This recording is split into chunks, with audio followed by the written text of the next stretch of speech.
রাগের মাথায় আপনি সন্তানকে বললেন তুই মর, ফেরেশতারা বলল আমিন। তোর ভবিষ্যৎ অন্ধকার, ফেরেশতারা বলল আমিন। রেগে মেগে আপনি আপনার মেয়েকে বললেন জীবনেও তোর কপালে স্বামীর ভাত জুটবে না, ফেরেশতারা আবারও বলল আমিন। আচ্ছা, আপনি না সেই ব্যক্তি যে তার নিজের জীবনের চাইতেও সন্তানকে বেশি ভালোবাসেন?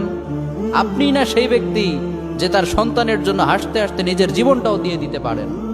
আপনি না সেই ব্যক্তি যে আল্লাহর কাছে নিজের চাইতেও সন্তানের জন্য বেশি দোয়া করে? তাহলে কি করে নিজের হাতে নিজের সন্তানের এত বড় ক্ষতি করতে পারলেন? Doesn't make any sense. Common sense বলতে কিচ্ছু নাই আপনাদের। আপনারা কি জানেন না আপনাদের রাগের মাথায় বদদোয়া করাগুলো ফেরেশতারা আমিন বলে? দাওয়াতুল ওয়ালিদ আলা ওয়ালাদি, বাবা মা তার সন্তানের জন্য যেই দোয়া করে সেটা ভালো হোক কিংবা বদদোয়া হোক, আল্লাহ সেটাই কবুল করে নেয়। এজন্য খবরদার, নেভার কার্স ইউর চিলড্রেন।